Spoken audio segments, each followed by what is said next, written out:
Bonjour. Comme vous peut-être, j'ai grandi en regardant les films de Spider-Man. Et c'est fascinant de le voir grimper au mur. Tellement que je pense qu'on est nombreux à vouloir faire pareil. Une des motivations de ma thèse est de comprendre le phénomène physique qui pourrait un jour nous permettre de grimper au mur comme Spider-Man ou d'y accrocher des objets qui ne saliront plus ni abîmeront les murs. Pour cela, le phénomène physique caché derrière cela s'appelle l'adhésion. Et pour le comprendre, il faudrait étudier Spider-Man par exemple. Mais ça, c'est pas possible. Il faut donc trouver un équivalent dans la nature. Cet équivalent, c'est le gecko, qui est un petit lézard qui grimpe au mur comme Spider-Man.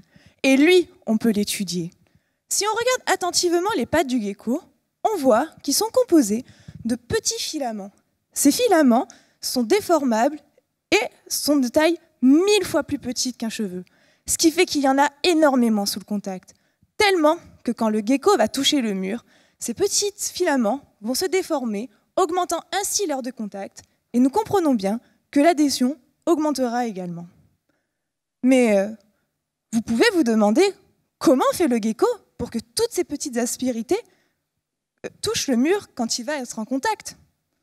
Eh bien tout simplement, il va appuyer sa patte contre le mur. Et c'est exactement ce mécanisme de formation de contact qui m'intéresse.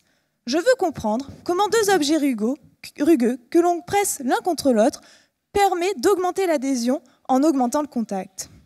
Pour cela, je fais une expérience qui va imiter le contact entre la patte du gecko et le mur. Bien sûr, mes objets en contact seront de géométrie très simplifiée par rapport à la patte du gecko pour trouver un lien entre l'adhésion et le contact.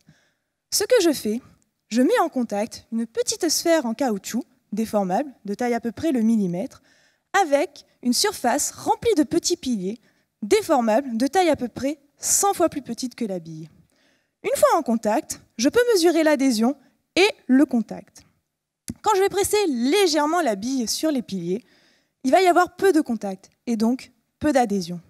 Par contre, quand je vais appuyer fortement la bille sur les piliers vont être comprimés, augmentant ainsi l'heure de contact et l'adhésion également. Au-delà de ces expériences, ce que je conçois, c'est un modèle qui va permettre de faire le lien entre l'adhésion et le contact. Ainsi, on pourra faire mieux que le gecko et accrocher des objets au mur qui ne les saliront plus ni les abîmeront.